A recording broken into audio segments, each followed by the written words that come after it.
ಓದು ಬರಹ ಬಿಟ್ಟು ಅನೇಕ ಪ್ರತಿಭಾವಂತರು ಕೂಡ ಇದ್ದಾರೆ.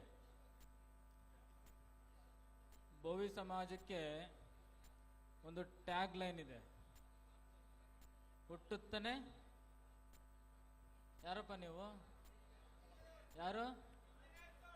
ಹುಟ್ಟುತ್ತಾನೆ ಇಂಜಿನಿಯರ್. ಅಂದ್ರೆ ನಿಮ್ಮಲ್ಲೊಂದು ರಕ್ತಗತವಾಗಿಂತ ಒಂದು ಪ್ರತಿಭೆ ಇದೆ. ಅಷ್ಟೇ ಅಲ್ಲದೆ ಧಾರ್ಮಿಕ ನೇತಾರರಾಗಿ ಸಿದ್ದರಾಮೇಶ್ವರರು ಸರ್ವೋಚ್ಚ ನಾಯಕರಾಗಿದ್ದಾರೆ. ರಾಜ ಪರಂಪರೆಯಲ್ಲಿ ಭಗೀರಥ ಮಹಾರಾಜರಿದ್ದಾರೆ. ಸಾಹಿತ್ಯ ಪರಂಪರೆಯಲ್ಲಿ ಕವಿರತ್ನ ಕಾಳಿದಾಸನಿಗೆ ಆಸ್ಥಾನ ಕೊಟ್ಟಂತಹ ಭೋಜರಾಜ ರಾಜ ಇತಿಹಾಸ ಇದೆ, ಕ್ಷತ್ರಿಯ ಇತಿಹಾಸ ಇದೆ. ಹಾಗೆ ನವಯುಗದಲ್ಲಿ ಮೈಸೂರಿನ ಕಡೆ ಇದೇ ಹೆಸರಿನ ಒಬ್ಬ ಹುಡುಗ ಚೈತ್ರದ ಪ್ರೇಮಾಂಜಲಿ ಅಂತೇಳಿ ಒಂದು ಸಿನಿಮಾ ಬಂತು, ಬಹಳ ದೊಡ್ಡ ಹಿಟ್ಟು ಅಂತೇಳಿ 80ರ ದಶಕನೋ 90ರ ದಶಕ ಹೇಳ್ತಿದ್ರು. ರಘುವೀರ್, ಆತನು ಕೂಡ ಭೋವಿ ಸಮಾಜದ ಹುಡುಗನೇ.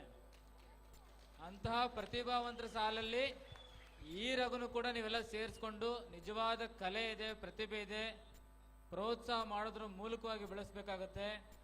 ಪ್ರತಿಭಾವಂತರಿಗೆ ಜಾತಿ ಮುಖ್ಯ ಆಗೋದಿಲ್ಲ, ಜಾತ್ಯತೀತವಾಗಿ ಬೆಳಿಬೇಕಾಗತ್ತೆ. ಒಂದಿಷ್ಟು ಏನಂತಂದ್ರೆ ಸ್ವಲ್ಪ ಗಟ್ಟಿಯಾಗ್ಲಿಂದ ಹಾಲಿಗೆ ಎಪ್ಪಾಕಿದಂಗೆ ಅಷ್ಟೇ. ನೀವು ಹಾಲು ಇಡೀ ಸಮಾಜ ಇರುತ್ತೆ, ಇನ್ನೊಂದು ಸ್ವಲ್ಪ ಅದಕ್ಕೆ ಆಯಸ್ ಹೆಚ್ಚಾಗ್ಲಿಂದ ಮೊಸರು ಆಗೋದು, ಆಮೇಲೆ ಬೆಣ್ಣೆ ಆಗೋದು, ಆಮೇಲೆ ತುಪ್ಪ ಆಗೋಂಥ ಕೆಲಸಕ್ಕೆ ನಿಮ್ಮ ಒಂದು ಸಹಚಾರ ಎಪ್ಪಾಗಿ ಇರಲಿ ಅಂತೇಳಿ ಈ ವೇದಿಕೆಯನ್ನು ಬಳಸ್ಕೊಳ್ತಾ ಇದ್ದಾರೆ. ಇದಕ್ಕೆ ನಮ್ಮ ಶಾಂತಿವೀರ ಸ್ವಾಮೀಜಿಯವರು ಅವರ ಶಿಷ್ಯ ಬಳಗ ಬಹಳಷ್ಟು ಸಹಕಾರವನ್ನು ಕೂಡ ಮಾಡಿದೆ. ನಮ್ಮ ಮಹಾಂತೇಶಿಗೆ ಯಾವುದಿಲ್ಲ ಆಟ್ರಿ ಹೊಡೆದು ಸೌಕರ್ಯ ಆಗಿಲ್ಲವ. ಆತ ಕಷ್ಟಪಟ್ಟು ದುಡ್ದು ತಾನು ವಾಚ್ಮೆನ್ ಡ್ಯೂಟಿ ಮಾಡಿ ತನ್ನ ಕೆಳಗಡೆ ಇವತ್ತು ಸಾವಿರಾರು ಜನಗಳಿಗೆ ಮ್ಯಾನ್ ಪವರ್ ಸಂಬಳ ಕೊಡೋಷ್ಟು ಕೆಲಸ ಆಗಿದ್ದಾನೆ. ಅದನ್ನ ಟ್ಯಾಕ್ಸೇ ಕೋಟ್ಯಾಂತರ ರೂಪಾಯಿ ಟ್ಯಾಕ್ಸ್ ಕಟ್ತಾನೆ, ಸಂಬಳ ಕೊಟ್ಟು ಕೊಟ್ಟು ಕೊಟ್ಟು. ನಾನು ಏನೋ ಕಷ್ಟದಿಂದ ಬಂದೀನಿ, ನಿಜವಾಗ್ಲೂ ಕಷ್ಟದಲ್ಲಿರುವಂತಹ ಪ್ರತಿಭಾವಂತರಿಗೆ ನಾನೇನಾದ್ರೂ ಸಹಾಯ ಮಾಡ್ಬೇಕಂತೇಳಿ ಇವತ್ತು ನಿರ್ಮಾಣಕ್ಕೆ ಕೆಲಸ ಹಾಕಿದ್ರೆ, ಇದಕ್ಕೆ ನಮ್ಮ ಆನಂದಪ್ಪರು ವೇದಿಕೆ ಮೇಲೆ ಬರ್ತಿದ್ರೆ ಅಪೂರ್ಣ ಆಗ್ಬಿಡುತ್ತೆ. ಅವರು ಚಲನಚಿತ್ರ ನಿರ್ಮಾಪಕರು ಆನಂದಪ್ಪನವರು, ನೀವು ಬರ್ದಿದ್ರೆ ಇದು ಅಪೂರ್ಣ ಆಗ್ಬಿಡುತ್ತೆ. ಅವರು 2 ಫಿಲಮ್ನ ಮಾಡಿದ್ರೆ ಈಗಾಗಲೇ. ಒಂದು ಪಿಂಕ್ ನೋಟ್ ಅಂತೇಳಿ, ಇನ್ನೊಂದು ದರ್ಶನ್ ಯಾವ್ದು ಫಿಲಮ್ ಅದು ಮೆಜೆಸ್ಟಿಕ್ಸ್ 2 ಅಂತೇಳಿ.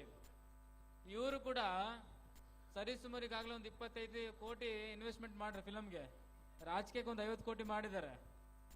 ಆದ್ರೆ ಫಿಲಮ್ ಅಲ್ಲಿ ಮಾಡಿ ಯಾರಿಗೆ ದುಡ್ಡು ಹಾಕಿದ್ದಾರೆ ಅಂತಂದ್ರೆ, ಯಾರು ಹೊಸ ಮುಖಗಳಿದಾವೆ, ಯಾರು ಹೊಸ ಪ್ರತಿಭಾವಂತರಿದ್ದಾರೆ, ಹಣ ದೊಡ್ಡ ನಾಟಕ ಎಲ್ಲರೂ ಹಾಕ್ತಾರೆ, ಹೊಸ ಪ್ರತಿಭೆಗಳಿಗೆ ಹಾಕ್ಬೇಕು ಅಂತೇಳಿ ಹೊಸ ಪ್ರತಿಭೆಗಳನ್ನ ಕರ್ಕೊಂಡು 2 ಸಿನಿಮಾವನ್ನ ಮಾಡಿದರೆ.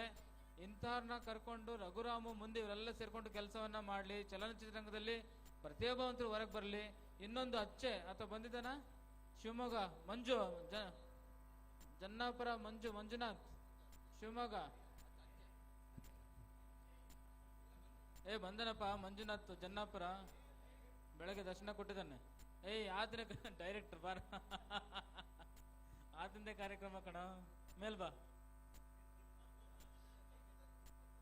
ಎಷ್ಟು ಚೆನ್ನಾಗೈತೆ ಅಂತಂದ್ರೆ ಅವ್ರದೇ ಕಾರ್ಯಕ್ರಮ, ನಮ್ಮ ಹುಡುಗರು ಅವ್ರನ್ನೇ ಬಿಡಂಗಿಲ್ಲ.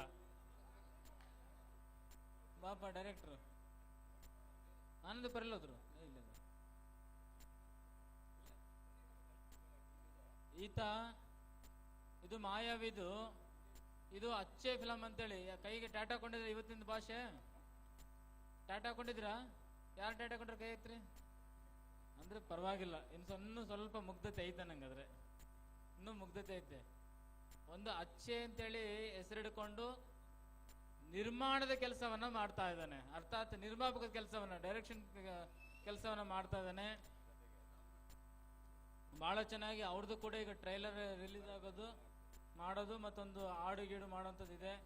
ಇವರದ್ದು ಕೂಡ ಪ್ರೋತ್ಸಾಹವನ್ನ ಮಾಡ್ರಿ ಅನ್ನೋಂಥ ಮಾತನ್ನ ತಿಳಿಸ್ತಾ, ಮುಂದಿನ ದಿನಮಾನದಲ್ಲಿ ಇಂಥದ್ದೊಂದು ತಂಡ ಐತಿ. ನಿಮ್ಮ ಹತ್ರ ಯಾರೋ ಒಬ್ಬ ಬಂದಿದ್ದಲ್ಲ, ಹೈದರಾಬಾದ್ ಹುಡುಗ, ಬೀದರ್ ಹುಡುಗ, ಆತ ಒಂದು ತೆಲುಗಲ್ಲಿ ಒಂದು ಫಿಲಮ್ ಮಾಡ್ತಾ ಇದ್ದಾನೆ, ಅಶೋಕ ಅಂತೇಳಿ, ಬೀದರಲ್ಲಿ ಹುಡುಗ.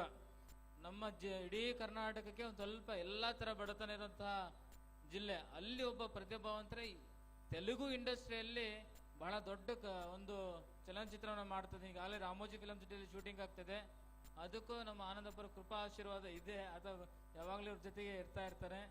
ಇಂಥ ಸಂದರ್ಭಕ್ಕೆ ಎಲ್ಲ ವರ್ಗಗಳ ಎಲ್ಲ ರಂಗಗಳ ಪ್ರತಿಭಾವಂತರನ್ನ ಗುರುತಿಸ್ಬೇಕಂತೇಳಿ ಈ ವೇದಿಕೆನ ಬಳಸ್ಕೊಂಡಿದ್ವಿ. ಎಲ್ಲ ಚಲನಚಿತ್ರ ಒಂದು ಉದ್ಯಮದಲ್ಲಿ ಅಥವಾ ಆ ರಂಗದಲ್ಲಿ ಒಂದು ಜೋರಾಗಿ ಚಪ್ಪಾಳೆ ತಟ್ರಿ. ಖುಷಿ ಆಗ್ಬೇಕು ಅಂತಂದ್ರೆ ಕೈ ಎತ್ತಿ ತಟ್ಟಬೇಕಪ್ಪ, ಕೈ ಎತ್ತಿ ತಟ್ರಿ. ಜೋರಾಗಿ ಸೌಂಡ್ ಕೇಳಿಸ್ಬೇಕು. ಸಂತೋಷ. ಈತನು ಕೂಡ ಶಿವಮೊಗ್ಗ ಜಿಲ್ಲೆಯ ಬೋಯಿ ಸಮಾಜದ ನಿರ್ದೇಶಕ ಅಚ್ಚೆ ಅಂತೇಳಿ. ಇವರು ಬಹಳ ದೊಡ್ಡ ನಿರ್ಮಾಪಕರು, ನಮ್ಮ ರಾಜ್ಯಾಧ್ಯಕ್ಷರು ಮತ್ತು ನಿರ್ಮಾಪಕ ಮಂಡಳಿ ಕೆಲಸವನ್ನ ಮಾಡ್ತಾ ಇದ್ದಾರೆ. ಈ ಸಂದರ್ಭದಲ್ಲಿ ಮತ್ತೊಂದು ವಿಚಾರ ಅಂತಂತಂದ್ರೆ ಜಗಪ್ಪೆಲ್ಲೋದ ಜಗ್ಗಪ್ಪ ಸುಷ್ಮಿತಾ ನಾಟಕದಲ್ಲಿ ಗಂಡ ಹೆಂಡ್ತಿಲ್ಲ, ನಿಜವಾಗ್ಲೂ ಗಂಡ ಹೆಂಡ್ತ ಅವರು, ಮತ್ತೆ ಕನ್ಫ್ಯೂಷನ್ ಮಾಡ್ಕೋಬೇಡ್ರಿ. ದುಬೈಯಲ್ಲಿ ಒಂದು ಕಾರ್ಯಕ್ರಮಕ್ಕೆ, ಕನ್ನಡ ಸಂಬಂಧಪಟ್ಟಂತ ಒಂದು ಕಾರ್ಯಕ್ರಮಕ್ಕೆ ಹೋಗಿದ್ವಿ.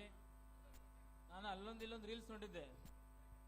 ಬಟ್ ನಿಜವಾಗ್ಲೂ ಇನ್ಸ್ಟೆಂಟ್ ಆಗಿ ಕಾಮಿಡಿ ಹೆಂಗ್ ಮಾಡ್ಬೇಕಂದ್ರೆ ಇವರಿಬ್ರು ಮಾಡ್ದಂಗೆ ಮಾಡ್ಬೇಕು. ಎಷ್ಟು ಚೆನ್ನಾಗಿ ವೇದಿಕೆ ಬಳಸ್ಕೊಳ್ತಾರೆ ಅಂದ್ರೆ, ಏಮೋ ಚೆನ್ನಾಗೇ ಮಾತಾಡುತ್ತೆ, ಇಂಗ್ಲಿಷು ಬರಲ್ಲ ಅನ್ನುತ್ತೆ. ಬರಲ್ಲ ಅಂತ ಅನ್ಕಂಡೆ ದುಬೈಲಿ ಇಂಗ್ಲಿಷ್ ಕಾಮಿಡಿ ಚೆನ್ನಾಗಿ ಮಾಡ್ಬಿಡ್ತೀವಿ ಅಮ್ಮ. ಅಂದ್ರೆ ಇಂತಹ ಪ್ರತಿಭಾವಂತರಿಗೆ ನಿಮ್ಮ ಕೃಪಾ ಆಶೀರ್ವಾದ ಇರ್ಬೇಕು ಯಾವಾಗ್ಲೂ. ಯಾವುದೇ ರಂಗದಲ್ಲಾಗ್ಲಿ, ಯಾರೇ ಆಗಿರ್ಲಿ, ಕೇವಲ ಜಾತಿ ಅಂತಲ್ಲ, ನಿಮ್ಮನ್ನ ಮನಸ್ಸಿಗೆ ಯಾರು ಹಿತವನ್ನ ನೀಡ್ತಾರೆ, ನಿಮ್ಮ ಮನಸ್ಸನ್ನ ಯಾರು ಪ್ರಫುಲ್ಲವನ್ನ ಮಾಡ್ತಾರೆ, ನಿಮ್ಮ ಮನಸ್ಸನ್ನ ಯಾರು ಹರಳಿಸ್ತಾರೆ, ನಿಮ್ಮ ಮನಸ್ಸಿಗೆ ಯಾರು ರಂಜನೆ ಕೊಡ್ತಾರೆ, ಅಂತವ್ರನ್ನ ಮನಸ್ಫೂರ್ತಿಕವಾಗಿ ನೀವು ಆಶೀರ್ವಾದ ಮಾಡಬೇಕು. ಇವ್ರ ಜೊತೆಲಿ ಒಂದು ತಂಡದ ಹುಲಿ ಕಾರ್ತಿಕ್ ಬರ್ಬೇಕಾಯ್ತೇನೆ, ಯಾಕೋ ಮಂಜಣ್ಣ ಕರ್ಸಿಲ್ಲ. ಅಭಿಮಾನಿ ಇವನೇ ಹೀರೋ, ಅಚ್ಚೆ ತಂಡದ ಹೀರೋ, ಆರಡಿ ಕಟ್ಔಟ್. ಇವನ್ ಟ್ರೇಲರ್ ಬರುತ್ತೆ ಆರಡಿ ಕಟ್ಔಟ್ ಅಂತೇಳಿ. ಈತನು ಕೂಡ ಇರುವಂತಹದ್ದು. ಈ ಸಂದರ್ಭ ಮುಂದಿನ ದಿನಮಾನಗಳಲ್ಲಿ ಎಲ್ಲ ಚಲನಚಿತ್ರ ರಂಗದಲ್ಲಿರುವಂತವರಿಗೆ ನಿಮ್ಮೆಲ್ಲರ ಆಶೀರ್ವಾದ ಇರುತ್ತಾ? ಜೋರಾಗಿ ಚಪ್ಪಾಳೆ ತಟ್ಬಿಟ್ಟು ಹೇಳ್ಬಿಡ್ರಿ ನಿಮ್ದು. ಧನ್ಯವಾದ.